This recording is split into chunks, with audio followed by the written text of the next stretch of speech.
د دې ډاکټري نوم دی مومیتا دیبانت. د دې قتل چې څومره بې دردۍ سره شوی دی، دې واقعیت چې تاسو واورئ که نه نو تاسو به حیران شئ چې سړی څنګه دومره ځناور کیدی شي، سړی څنګه دومره حیوان کیدی شي چې یو ښځه په داسې بې دردۍ سره قتلی شي. یقینا ډېره د افسوس واقعه په انډیا کې دا راغلې، دا انده وه، داسې مسلمانه نه ده، خو انسانیت چې کوم دی هر انسان له پکار چې ځان کې انسانیت راولي. زه صرف او صرف انفارمیشن دپاره دا ویډیو تاسو سره شریکوم ځکه ډېر ملګرو پکچرز راولېږل او د دې واقعي چاله مکمل د حقیقاتو څه پته نشته دی. نو په دې باندې چې ما څومره ریسرچ وکړو او د دې قتل چې څومره بې دردۍ سره شوی دی نو په هغې باندې په دې ویډیو کې خبره کوو. قتل یې چا کړی، په څه وجه کړی دی، په هغې باندې هم لږ ډېر انفارمیشن ما کلیکټ کړي دي، نو په هغې باندې هم خبره کوو. جي مومیتا دیبان چې کوم دا یو ټرینر ډاکټر وه، مطلب کمپلیټ ډاکټر نه وه، اوس د سټډي نه فارغ شوې وه، ټریننګ یې کولو، په ټریننګ باندې وه چې د دې قتل ډېر بې دردۍ سره شوی دی. قتل یې څنګه شوی دی، صرف یو کس د دې په قتل کې انوالو نه دی، ځکه د دې چې کله پوسټمارټم وشو که نه نو هغې کې د دې چې کله انسان موږ دا ولاړ نه وو، زموږ دا خپه چې کوم ده دې ځای کې زموږ یو هډوکی وي، یو خپه ترې وموتي د بال اینډ ساکټ جوینټ او بله خپه ترې وموتي بال اینډ ساکټ جوینټ په ترو باندې.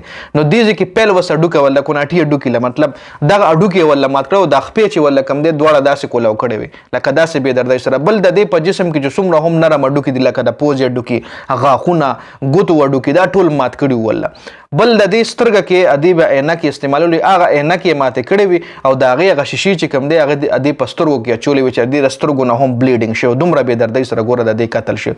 بل د دې په جسم کې 150 ملي لیټر 150 ml چې کوم دی سیمن مطلب برآمد شوي دي. مطلب دا چې دې سره 10 نه 15 پورې کسانو چې کوم دی دې سره زیاتی هم کړي، 10 نه 15 پورې کسانو دې سره زیاتی کړي او هغه زیاتی کې د دې قتل هم شوی دی او هغه زیاتی کې چې کوم دی د جسم مختلف اعضا هم مات کړل شوي دي. لکه دومره بې دردۍ سره د دې قتل شوی دی. خوله د دې مطلب خوله کې هډوکي د دې مات، غاښونه د دې مات، پوزه د دې جسم کې واړه واړه هډوکي د دې مات.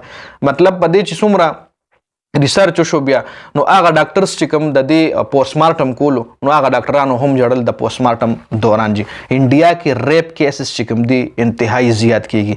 انډیا کې ریپ کیسز که چېرې تاسو په ګوګل کې سرچ کړئ نو انډیا په ریپ کیسز کې ټولو نه وړاندې ده په دنیا کې. جي خو بل طرف له د دې جینۍ قتل لا وړه ماشومه اوس د سټډي نه فارغ شوې لیډي مطلب ټریننګ باندې وه او ټریننګ دوران اوس ډېر خلک داسې وایي چې د دې له دې سټنګ اپریشن کولو کم یونیورسټۍ نه چې دا فارغه شوې وه یا کم یونیورسټۍ کې دې سټډي کول، هغې له ډرګس سپلای کول، هغې کې غټ غټ کسان انوالو، هغې کې غټ غټ د انډیا MNA کسان انوالو، هغې کې ډرګز مافیا انوالو، هغې کې پولیس هم انوالو. نو هغه کسانو چې کوم دی دا په شریکه باندې دغه کړې وه چونکې دې هغه ایکسپوز کول غوښتل، دې هغه خلک چې کوم دی دنیا له خول چې دا خلک دي چې دا د مونږ سټوډنټس لا یا دا په معاشره کې ډرګس پیلاوي. جي نو چې چې پته لګېدلې نو هغه یې دا رانیولې د غریبه او دومره بې دردۍ سره د دې قتل کړی دی چې د جسم هر هډوکی، هر وډوکی د دې د جسم مات. جي پو هډوکي ولا مات، هر ځای د جسم کې یو ځای هم ټیک نه، دومره بې دردۍ سره لکه سړی هم دومره حیوان کیدی شي. جي بعض ټایم کې داسې قسم بدترین مطلب واقعیت زموږ مخې له راشي چې سړی مطلب حیران شي چې لکه داسې ظالمان خلک چې لکه هغوی له د انسان هډوکې ماتول اړو څه ښکاري نه، لکه موږ خو د قربانۍ د څاروي هډوکې هم توبه خدای توبه نه شو ماتولی او دا خلک لګیا وي د انسان هډوکې. نو بس الله پاک دې رحم وکړي یار. دا یو د انډیا یو مومیتا دیبان جینۍ وه، دې سره دا واقعه مخې ته راغلی او ما وې تاسو سره هم شریک کړم. ډېره زیاته مننه د ویډیو کتلو. والسلام.